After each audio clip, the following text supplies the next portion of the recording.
the number one thing that drives performance is intelligence. And the second things are like things like grit and ability to get it done. The barrier to educating people on why partner led, they just like, we want to be the next Microsoft, Google, or AWS, but we want to do it the way we do it, which is not the way they did it. According to Canalys, like over 70% of IT spend is done through partners.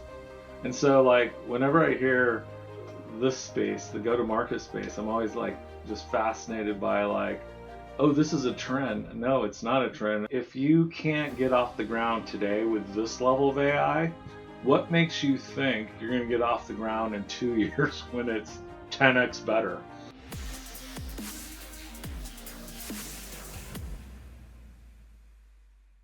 Today's guest is Rob Moyer, a seasoned partnerships leader who's built and scaled partner ecosystems across Microsoft, cloud marketplaces, and Gong. Rob has operated on both sides of the business, enterprise and startup, and brings a rare perspective on what actually makes partner-led growth work. Today, he runs BlueThread, where he advises companies on modern partnership strategy, revenue intelligence, and go-to-market alignment. If you're building partnerships, scaling GTM, or figuring out how AI and automation change the way we grow, this is a conversation you don't want to miss. All right. Hey, everyone. We got another episode of iQ², and we've got a very, very special guest, Mr. Rob Moyer. A little bit of background and history. I met Rob when he just started rolling up the Gong partnership without saying too much. And we actually kicked off our, more of a professional relationship there, and it kind of morphed into this mentor-mentee evolution. But before I kind of really overstep the introduction here, I want to kind of pass it off to you, Rob, and why don't you tell all the listeners out there who you are, what you've done, and where you're at today. Thanks. Well, first of all, I have to do a shout out to Kobe background. Like, as a Lakers fan first, I love that. So a little bit about myself. Yeah, I mean, I think kind of like in this world, did a great job of getting Gong partnerships off the ground. But, I go much further back than that. I've kind of had this nice career that I think I'm one of the few people in SaaS who has both done like that big enterprise. I worked at Microsoft. I ran distribution. I built a nice business at Cenex cloud marketplace. So I kind of came from that Google, Microsoft, AWS sphere of influence. And then when I went to Gong, it was just eye opening. I literally failed for the first 6 months, but that'll be a story for today. And then currently, after we got it going, I started up my own agency called BlueThread, and we're really a partnership advisory company that focuses on, both early and enterprise, kind of bringing that modern partnership framework into the current business, because that learning from Gong was really all about the evolution of revenue intelligence. I kind of feel like I'm bringing that to the partnership side. What's interesting is like I didn't know you worked at Microsoft until we were at dinner at the Microsoft Ignite conference, because all of your colleagues who are like fanboys of you, Rob, were like, oh yeah, I met Rob at Microsoft. So that one is really insightful. And the fact that you spent like almost 4 years at Cinex, you've kind of gone through the trade of very large enterprises, but having to do a little more of that, innovative, creative breakthrough ability of creating these partnership motions or these channel motions. How did that actually provide, strengths or weaknesses when you actually got into Gong, right? Because it's, Gong's a little more of a startup, even though it's significant revenue. I think you guys just surpassed 300 million. But was that looked upon in a nice way, or did you understand the way to kind of navigate the inner levels of startup by mapping it to your experiences with enterprise? Yeah, you know what? I want to help break a myth on this, because personally, I felt like it was tough that first 6 months, because anytime you go into a startup, they're wary of the big company guy or gal. And you know what? What I found in my career, the same attributes you need to be successful in enterprise and startups are the same. Things like grit, the ability to move quickly and make your own business. But I think there's kind of this bias on both sides. The enterprise people going, well, the startup people organized, and then the startup people with big company, it's like they're too strategy focused. They're not on execution. And I'm like, I think that's a very shallow way of approaching it. You have to look at, the number one thing that drives performance is intelligence. And the second things are like things like grit and ability to get it done. It's funny that you say that. I did struggle the first 6 months only because we were in a new space. RevOps was new. RevOps is everywhere now, but if you go back 3 years ago, there's not many RevOps people out there. It's like, the thing about LinkedIn and the internet is waves move faster, and RevOps, is really a different version of sales The ops one sophistication. Go ahead.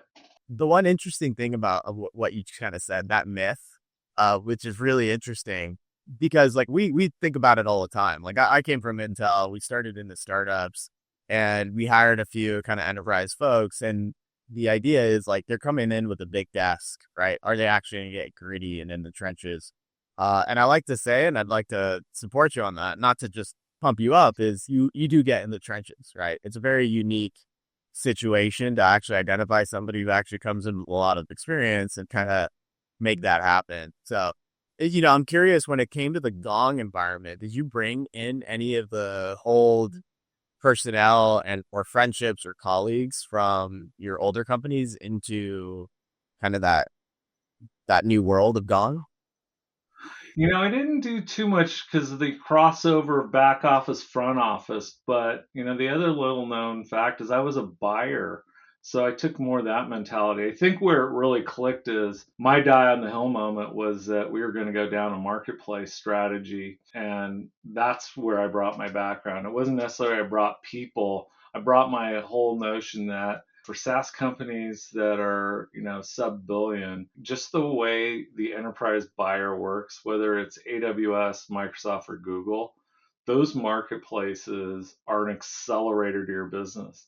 A lot of companies that are early stages so focused on partner source, but I think about the Microsoft experience. We never had that. They were partner led from day one. Ballmer used to go developers, developers, developers. That was the charge of people making money off you is the way to build your business. So it's kind of weird. When I came towards startup line, I already had a partner led focus. And I think my biggest surprise was that startups didn't. And yet they were chasing the companies that have partner led motions. It's kind of ironic in my mind that because you're small, you have to go direct. But the barrier to educating people on why partner led, they just like, we want to be the next Microsoft, Google, or AWS, but we want to do it the way we do it, which is not the way they did it. Yeah, and then it brings up another good point, because I think it's notoriously known, if there's a partner motion within a startup, I think 9 out of 10 times leadership is always like, oh, it's going to be a force multiplier. Let's hire one person and they're going to make it happen. Right. And typically, I think there's a lack of alignment across management to what that partner motion starts up with. So how do you work through getting that type of buy-in internally to say, hey, this is actually a full go-to-market motion and it's a foundational element that needs to be supported by everyone in go-to-market or everyone within this company to make it work? Yeah, I think my little way of doing it was take metrics they already measure and show how partner makes it better. So, for example, win rates. I've done this at multiple companies. When you break down when partners are involved in a source or co-sell, the win rate goes up. And so you try to use the data that they use to run their business with this nuance of like, well, look at these, average deal size goes up, win rates go up. I think the big fallacy is, to your point, they'll hire one person, call them a cost center, and then if they're successful, they just want to raise their quota versus going, no, it's revenue per employee. Like they use different metrics. So like when you have an AE, depending on the level, you have an expected outcome of an SDR AE. And to scale, you add more to the thing. We're in partnerships a lot of the time. If you're successful, they're just going, we have bigger targets. It's still the same math. You need more people to get better results. You just got to ground it in data that's irrefutable and drives kind of the same outcomes for the The organization. organization. Yeah, and so I guess to put it into something tangible, I think a lot of the listeners that would be kind of tuning in are sub 10 million in ARR, right? Yeah. They've gone direct, that they're showing some traction, they might have okay, GRR or net retention, and it could be better. And leadership's thinking about a partner motion. What would you recommend to the business? And I know it's going to be case by case, depending on the business, the segment, and what they're doing. But as a general broad stroke, what would be the metric that they should evaluate a partner motion on when initially starting it out and building the ecosystem? Well, I think there's a couple things. I would literally get so tactical as like as you're like account mapping, as you're kind of like building out the go-to. I'll give you one example, like private equity, because we were talking about this recently, you and I. People kind of go, well, that's a great market, but how do I start? Well, it could be as simple as pick a private equity that has a good overlap using kind of your data sources to understand like what portfolio companies are with this private equity. Take one of your AEs, give them their whole account base. So like if you had an AE that their whole territory is built off the portfolio of one that you're going after, then drive this motion. And it's like what you'll find is if you start winning, you have your self referrals. You start winning, you go to that private equity firm and you start recommending like, hey, we notice like 20% of your portfolio uses us, and here's what the benefit they're seeing. It gives you a different way to use your SDR and AE in that motion. It's still very partner friendly. It's the point is I'm telling you, think out of the box. Everybody's thinking like you're either on the partnership team or you're on the direct team. And there's cases that you can be both. It's just a motion that's it's built to win. It's like a pod. So I use that as an example, but there's many others like that. It's like getting people to think like it's not either or, it's and. Yeah, it's a very strategic play. And I think if anybody's out there thinking about potentially hiring or starting a partner motion, one, talk to Rob. But number two, I think when they're looking at that person they're trying to hire, I would very shy away from the person who's just like, oh, like I need to get pipeline and I need to get pipeline. They need to think strategically on what does my business currently need or the company that you work for, and what does that other company need, and where do we see them growing and where do we see ourselves growing, and how can we potentially add any type of synergy, right? So for us, I think at Lead IQ, we're a fairly newer partner motion, right? Our first real partner was with you when you were at Gong, right? So shout out to Rob when he started up the partner ecosystem. Lead IQ was probably one of the first few partners. Correct me if I'm wrong there, but we're the first to kind of reach seven figures within a 12-month basis, which was very, very amazing. But when I look at kind of how we build it out, I think we look at it very simply. Is like, what does the product integration look like, if there is any type of product integration to provide additional value to our customer, right, or potential prospects? Is there a potential to co-sell and resell, which makes it easier for the customer to acquire both, or there's an immense value add, or there's a reaction to something competitive? And can we get alignment from like a thought leadership perspective to where management can sit across the table from each other and innovate and brainstorm on net new ideas, right? And I think the reason why this is important is sometimes there's disconnect from a partner team to the management or company strategy that we typically see. And I know it's a very nuanced, like broad brushstroke, Rob, but like, is that an agreeable framework that you would approach on anybody who would be just starting out? Absolutely. And I'd even add one layer. I think one of my learnings that I told people is you never know where a great partner will come from. Like much like anything else, we make assumptions going in, and that's why I like having like a TAM analysis. Who's the buyer persona? Like that's where we matched up really well, and it was a great learning for everyone. It's like when you break out a business news, especially like in this co-sell world, it's like you can account match. That means nothing.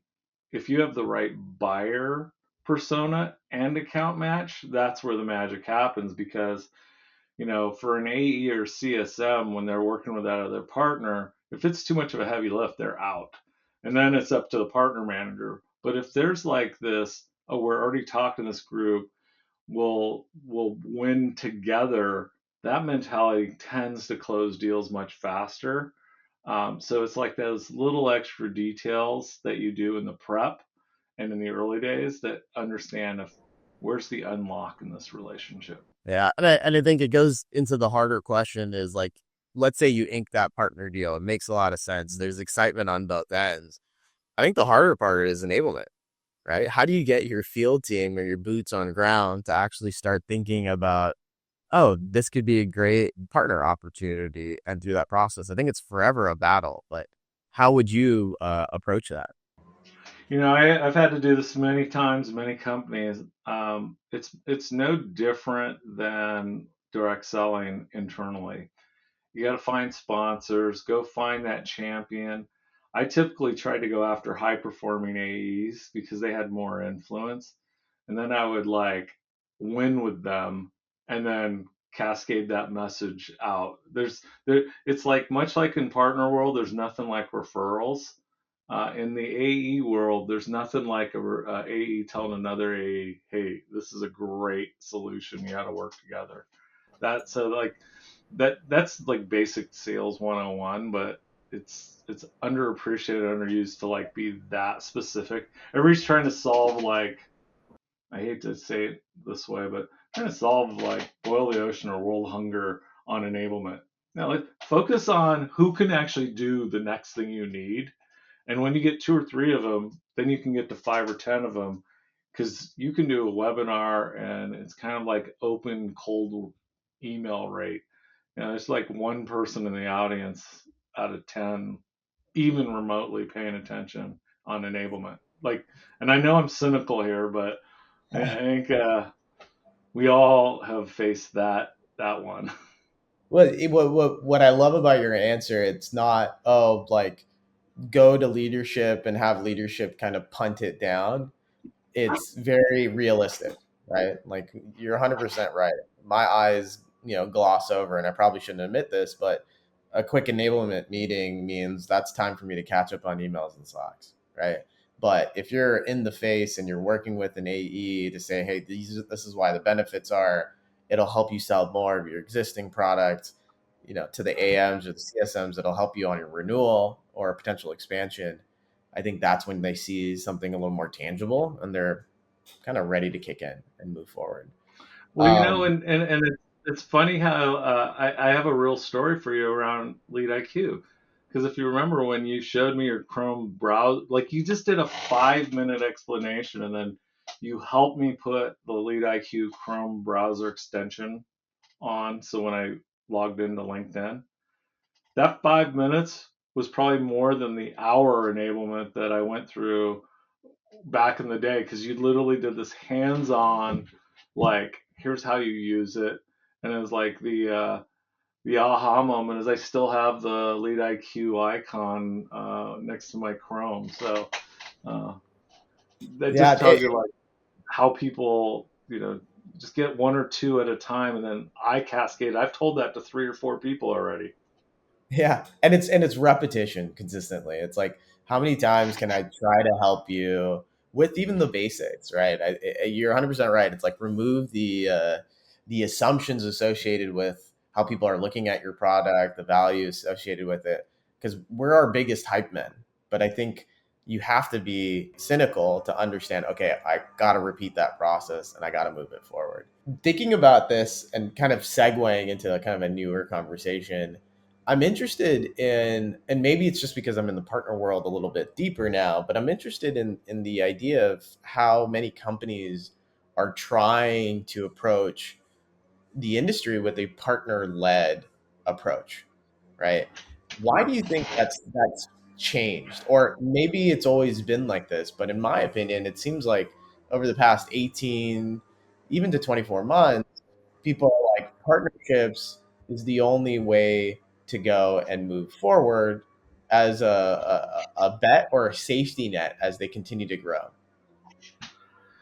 So I'm going to give you a little controversial take that will age me, but I feel like there's a part of us like we're in a little bit of a SaaS bubble. You know, we're both in the Bay Area, and there's so much focus on AI. And but getting back to my original thesis, like Google, Microsoft, Amazon, once they hit a certain scaling mechanism, they really adopted partners because that is the way you grow. You know, over 70, according to Canalys, like over 70% of IT spend is done through partners.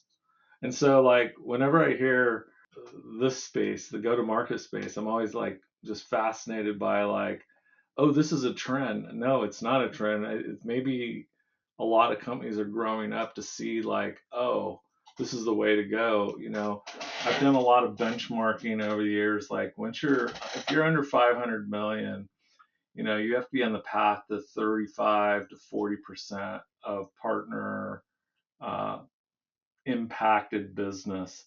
And so I think there's this natural path that's going on. So I don't think it's new. I just think it's more of a maturity model. But obviously, I'm advocate of start early. Yeah, and that was my next question: is there a business that shouldn't start a partner motion yet? Right? What is it? When is it too early for them to start it? You know, that's a good question, and I think there's nuance in the answer. I typically think it comes down to when you have salespeople and an ICP, it's not too early because there's a partner that sells into that ICP who sells into that persona that probably can accelerate one part of your business. It just becomes, what is your model? You know, it depends on what the business model is to get there. But I find it fascinating that people won't go there, especially, you know, everything we read on LinkedIn about SDRs and AI SDRs and cold openings. Like, a warm opening might be a little better than a cold opening. And I think that I go through this exercise with many of my clients. It's like when you get them maniacally focused on the ICP and buyer pump, like start small. It could be one partner, it could be two partners. That's a great way to start when you're that small. Yeah, and I love it because basically what you're saying is like, cold outbound, like we've got all these tools coming out for full automation, full replacement. But what you're really saying is like, what are they actually trying to tap on? And it's just connecting you with potential prospects or customers. And the easiest path, probably the warmest path to do that is via partners because word of mouth is strong in the SaaS industry or even this technology or just even in business alone. If somebody's like, hey, you should probably talk to this person, you're going to think highly more about doing that versus getting an email through your inbox or getting a random text or phone call. That's Yeah. the beauty in it. So I like that. You have a Yeah. sales team, ICP. Let's kick it in. Yeah, exactly. And I'm gonna ask the hard question here too, because I know you're very in relationships with a lot of softwares, a lot of ISV companies. You've got GSIs in your Rolodex. You've got your disties. You've got your hyperscalers. Like I think you know everybody under the sun at this moment, especially Bay Area around the world. When you look at what's happening in the industry, and again, we call Silicon Valley a nice little echo chamber of us loving ourselves. But do you think Yep. this AI bubble is real? Right? Are we in it? Are we in the thick of it? How would you estimate it if it does burst? And who gets impacted the most if you believe it will burst? I think we're in the early stages. You know, I have the great experience of going through the first one. You know, back in 2000 when every restaurant in the Bay Area was hard to get a place to eat. It was everything. But what happened is that bubble blasted, but then you had all the emergence of all the great companies that we have today. So I think there's no different there. I think there'll definitely be winners and losers. So that, you know, the way I define a bubble is slightly different because bubbles are, when they burst, there's nothing but bad. I just think there's winners and losers that come out of a bubble. And we just go like, hey, you just want to be on the right side of that line. you know, you don't have to kill it. You just got to be on the right side of the winners and losers. But I think we're still a few years away. I think what we're seeing right now, and we talked about this at this dinner I just hosted. A lot of people are buying 1-year contracts because a result of they just don't know how fast innovation is going to be. And what I tell people is I go, I don't get as much hung up on the 1-year contract is can you build up your processes to match the capabilities of AI? Like if you notice everything I do, I redirect to the simple version because AI is going to get better, which is going to help us.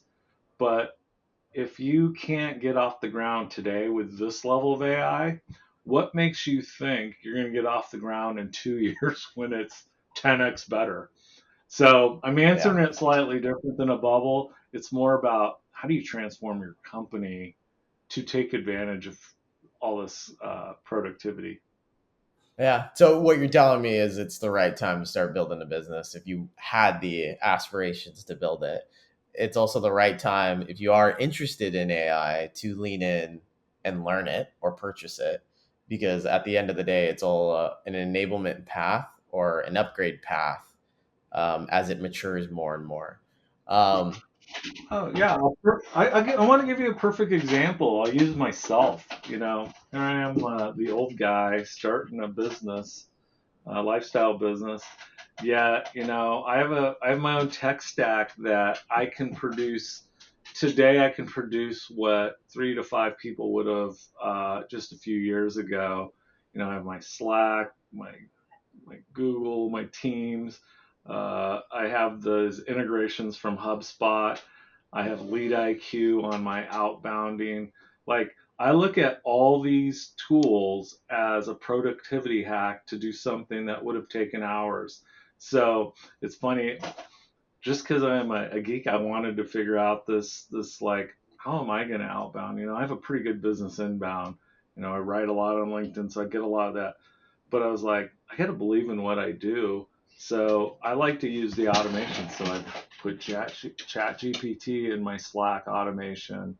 I put HubSpot in my Slack automation, and my email in it as well. And then I'm doing an outbound. I'm taking my list from Lead IQ, and I'm taking like my Sales Navigator. And I'm just like better targets, and it's like I've created my own automation. I wrote my scripts through AI. I built my kind of playbook so it won't be, it won't get spammed. I make it very customized. And I'm like using Lead IQ to kind of like final mile it. Even though I don't use the AI as much as I should, what I'll do is I'll cut and paste the beginning of the thing and let Lead IQ make it better. So that was a lot there, but like that's why I'm so excited. Like what I can do as an individual using all these tools is amazing. And I'm like, imagine when you get those workflows into a company, like a company of 20, 30, 40, sky's the limit on I love it. productivity. Yeah, and a little quick preview. We are almost done with our MCP, so we'll probably beta test that with you, so you don't even have to get out of ChatGPT to get more of your stuff done. So hopefully that should be I, good. I love it. It's funny because I think part of, in fairness to the people that are listening, part of the discussion is when I came back to you about a month ago going, hey, I'm implementing kind of like a modern workflow for partnerships. That's one of the reasons I asked you to train me on Lead IQ because, I said it a while back, but outbound is the number one skill set to keep your job, whether you are an SDR, AE, and that's core to your job, or in partnerships.